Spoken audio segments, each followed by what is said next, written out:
இப்படி ஃப்ரிட்ஜு டோரை பிடிச்சிக்கிட்டா எப்படி ஃப்ரிட்ஜு திறக்கிறது? ஃப்ரிட்ஜு ஏன்டி லிக் பண்ணிகிட்ருக்க? ஃப்ரிட்ஜுக்கும் முத்தம் கொடுத்துட்ருக்கியா? ஐயோ, மீனெல்லாம் உள்ளே இருக்குண்ணா.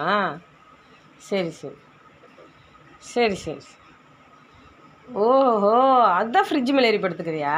இப்போ தான் புரியுது சங்கதி. ஏம்மா பஞ்சு, பஞ்சு தொங்கும். பஞ்சு குட்டி கடிக்கூடாது. ஐயோ கடிக்கிறானே, கடிக்கிற இப்போ ஊசி மாதிரி இருக்குது பல்லு. ஏம்மா ஃப்ரிட்ஜு திறக்க விடணுமா? ஃப்ரிட்ஜு திறக்கக்கூடாதா? ஃப்ரிட்ஜு திறக்கக்கூடாதா? சரி விடு, ஃப்ரிட்ஜு திறக்கணும். வெளியிடு, ஐடு திறக்கட்டா? ஃப்ரிட்ஜு திறக்கட்டா?